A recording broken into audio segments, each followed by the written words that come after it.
tentang qanaah ya. Bagaimana tips supaya kita bisa memiliki sifat qanaah ya. Pertama-tama bahwa qanaah itu maknanya adalah ridha dengan apa yang telah dibagi oleh Allah dan diberikannya, dan merasa cukup dengan yang halal dan tidak melirik kepada yang haram. Dan qanaah ini salah satu akhlak yang terpuji dan sangat dianjurkan oleh Islam. Dan qanaah bukan hanya sifat yang wajib dimiliki oleh orang-orang yang miskin saja, tapi orang-orang yang kaya pun juga wajib memiliki sifat qanaah. Nah, qanaahnya seorang yang kaya adalah dia bersyukur kepada Allah, ridha dengan pemberian Allah, dan menjadikan dunia itu di tangannya, bukan di hatinya, sehingga dia tidak diperbudak oleh dunia. Juga tidak menahan zakat hartanya, dan tidak terlalu risau fikirannya oleh perdagangannya. Jika mendapatkan keuntungan dia bersyukur, dan jika rugi dia ridha ya. Adapun bagi orang yang fakir, maka sifat qanaahnya adalah dengan ridha dengan apa yang telah Allah bagikan untuknya ya. Dan tidak menggerutu atau murka, tidak juga keluh kesah terhadap keadaannya, dan tidak marah kepada Allah sang pemberi rizki ya. Termasuk qanaah orang fakir adalah dia tidak melihat apa yang di tangan orang lain. Qanaahnya juga termasuk bersifat menjaga diri, menjaga kehormatan dirinya, tidak meminta-minta atau berharap pemberian orang lain, dan juga tidak menerjang yang haram dalam rangka mencari sesuap atau dua suap nasi. Dan qanaah ini memang tidak mudah karena tabiat manusia itu rakus dan ingin paling superior, ingin paling tinggi, dan tidak ingin melihat orang lain lebih tinggi, lebih utama darinya ya. Ini tabiat manusia, jadi jiwanya itu berambisi, selalu penuh dengan ambisi dan keinginan yang tanpa batas ya. Bahkan seandainya manusia memiliki satu lembah emas, belum puas ya, akan berharap dua lembah dan seterusnya ya. Oleh karena itu kita dapati Rasulullah SAW sangat menganjurkan umatnya untuk memiliki sifat qanaah ini ya. Sebagaimana dalam sebuah hadisnya yang diriwayatkan oleh Imam Muslim, beliau bersabda, "Qad aflaha man aslama wa ruziqa kafafan wa qanna'ahu Allahu bima atah." Sungguh beruntung ya seorang yang Islam. Jadi kunci kebahagiaan adalah Islam. Sungguh beruntung siapa yang memeluk Islam dan Allah beri rizki secara cukup, dan Allah jadikan dia qanaah dengan apa yang Allah berikan kepadanya ya. Juga dalam hadis yang lain beliau bersabda ya, barang siapa di antara kalian yang berbagi hari dalam keadaan aman, dia aman di lingkungan tinggalnya, sehat fisiknya, dan memiliki makanan pokok untuk hari itu, maka seolah dunia telah digiring kepadanya ya. Jadi seolah dunia sudah di genggamannya kalau dia berbagi hari dalam keadaan sehat fisiknya, aman, dan ada makanan untuk hari itu ya. Nah, jadi sifat qanaah ini kunci untuk meraih kebahagiaan hidup atau hayatan thayyibah ya.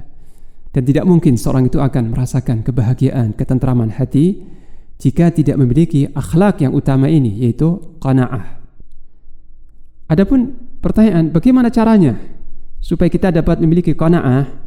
Maka yang pertama ya, agar seseorang muslim memiliki sifat atau akhlak qanaah ini, dia wajib mengimani dan meyakini dengan keyakinan yang mantap bahwa Allah lah satu-satunya zat yang maha pemberi rizki, dan bahwasanya Allah telah membagi rizki itu di antara hamba-hambanya dan menetapkan kadar rizki masing-masing hambanya. Dan sebagaimana disebut dalam sebuah hadis ya, Rasulullah SAW bersabda, sesungguhnya Ruh Kudus yaitu Jibril alaihissalam telah membisikkan ke dalam hatiku ya, ini wahyu, bahwa tidak akan meninggal satu jiwa ya, tidak akan meninggal seseorang sampai dia meraih sempurna, mengambil sempurna jatah rizki dan ajalnya.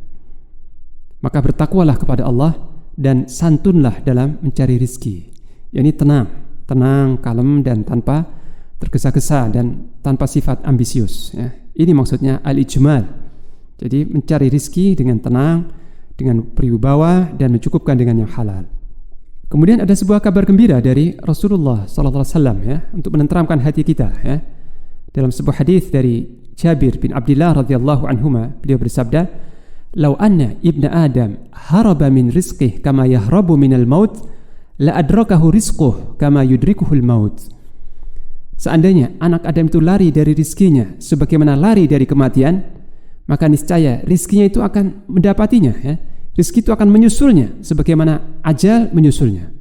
Dan hadis ini disebutkan dalam As-Silsilah As-Sahihah nomor 952. Yani seandainya seorang itu lari dari rizkinya, tetap rizki akan mengejarnya sebagaimana ajal akan mengejar seseorang. Berarti rizki tidak akan lari kemana-mana, ya. Apa yang sudah dijatahkan Allah kepada seseorang itu akan sampai, ya. Kemudian juga cara yang kedua atau langkah yang kedua adalah dengan mengenal atau memahami hakikat kehidupan dunia. Bahwa kehidupan dunia ini nanti akan sirna, ya, fana. Semua kesenangannya akan berakhir. Maka orang yang kaya tidak perlu berbangga atau bergembira melampaui batas, merasa bangga, merasa cukup. Dan orang yang fakir pun juga tidak boleh berputus asa sampai dia bermaksiat atau kufur kepada Allah, ya. Karena tidak ada kefakiran yang kekal, sebagaimana tidak ada kekayaan yang kekal. Semuanya akan berakhir dengan kematian, ya. Dan kita semua akan masuk dalam kubur dengan memakai kain putih saja, ya, membawa kain putih saja. Kemudian tips yang kedua adalah hendaknya dalam masalah dunia kita melihat orang-orang yang di bawah kita. Jangan melihat orang-orang yang di atas kita, yang dilebihkan Allah dari sisi duniawi, jangan.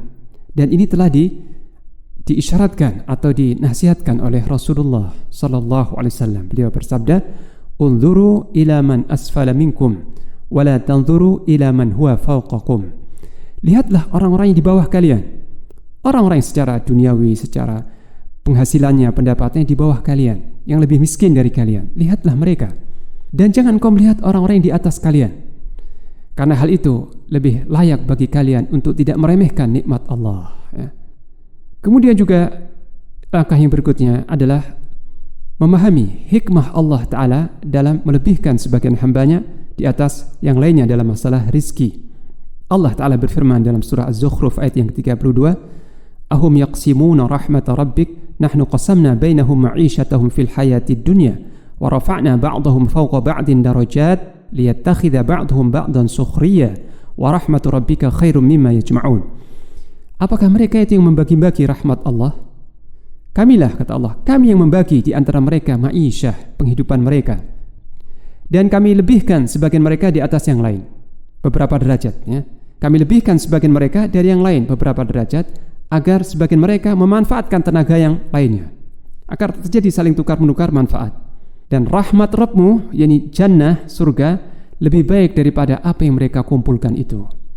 Nah, dalam ayat yang mulia ini Allah Ta'ala menunjukkan hikmahnya. Kenapa melebihkan sebagian hamba di atas yang lainnya dalam masalah rizki. Ini supaya ada terjadi tukar-menukar manfaat, ya. Dan kemudian Allah menegaskan bahwa surga, rahmat Allah itu surga, lebih baik daripada dunia dan seisinya. Nah, oleh karena itu seorang mukmin yang telah mengimani bahwa Allah adalah satu-satunya zat yang memberi rizki dan Allah maha bijaksana, maha mengetahui, maka dia tidak akan protes, ya, tidak akan menyanggah terhadap kebijakan Allah dan hukum Allah Ta'ala. Dia akan ridha, akan pasrah dan bersyukur kepada Allah serta bersabar ketika menjalani kekurangan, sebagaimana disebut dalam hadis yang lain, "Ajaban li amril mu'min inna amrahu kullahu lahu khair in asabathu sarra syakar wa in asabathu dharra sabar." Sungguh mengagumkan keadaan seorang mukmin, ya, seorang mukmin. Semua urusannya baik. Jika dia mendapat kebaikan, dia bersyukur dan itu baik baginya. Dan jika mendapat penderitaan, dia bersabar dan itu baik baginya. Jadi seorang mukmin dengan keimanannya kepada Allah dan bahwa Allah satu-satunya zat yang memberi rizki dan Allah telah menjatah rizki itu di antara hamba-hambanya, maka dia ridha dengan jatah Allah, dengan pemberian Allah tersebut. Dan ridha dalam masalah ini adalah syarat sahnya iman, ya. Karena seorang mukmin tidak dikatakan beriman sampai dia ridha kepada Allah, ya. Ridha kepada Allah, ridha kepada Islam sebagai agamanya, dan ridha terhadap Nabi Muhammad sebagai nabinya sallallahu alaihi wasallam.